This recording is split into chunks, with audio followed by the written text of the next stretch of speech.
Hello friends, welcome to the new episode of my channel. আমি সৌম্যজিৎ আর welcome to systematic Soumya. তো এখন আমরা কথা বলবো সাইয়ারা বলে ছবিটা নিয়ে, যেটা আজকের সব থেকে বড় রিলিজ হিন্দির। তো কেমন লাগলো সাইয়ারা?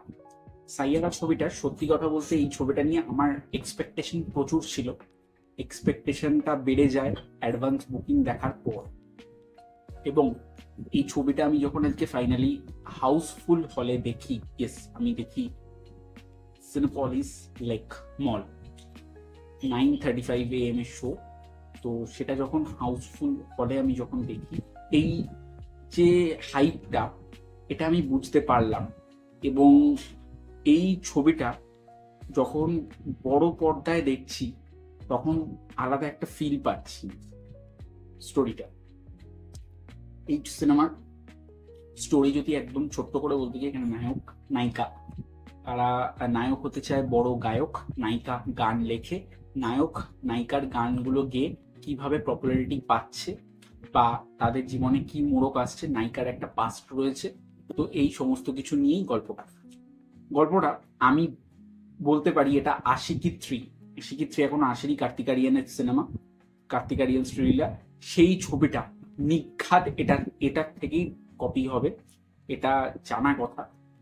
আচ্ছা, এবং এই ছবিটাতে এবার যদি পজিটিভ এবং নেগেটিভ পয়েন্ট নিয়ে কথা বলি, ছবির প্রথম পজিটিভ দিক এই ছবির মধ্যে অ্যাক্টিং। এই ছবিতে যে নায়ক এবং নায়িকা দুজনে যারা কাজ করেছে তারা প্রচন্ড ভালো কাজ করেছে।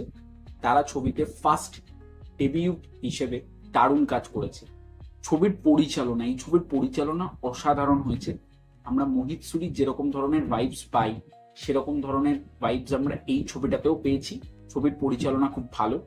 ছবির মধ্যে মোহিত সুরির ছবিতে যে রমকম মানে ব্যাপারটা থাকে, রোম্যান্টিক, মিউজিক্যাল রোম্যান্টিক, সেই ব্যাপারটাও এখানে পুরোপুরি রয়েছে। মানে গান, প্রত্যেকটা গান খুব ভালো, প্রত্যেকটা গান মানে একবারে মানে যাকে বলে গুজবাম্পস, প্রত্যেকটা গান খুব ভালো। এবং এখানে যেরকম ভাবে হিরোর এন্ট্রি, হিরোর অ্যাটিটিউড, প্রত্যেকটা খুব ভালো। সংলাপ ঠিকঠাক। ছবির স্ক্রিন প্লে ফার্স্ট এবং সেকেন্ড হাফ, দুটো হাফই ঠিকঠাক, বাট খুব এক্সট্রাঅর্ডিনারি নয়, খুব খারাপও নয়, মানে ঠিকঠাক। যে খুব খারাপ বা খুব ভালো এরকম কিছু নয়, ঠিকঠাক ভাব।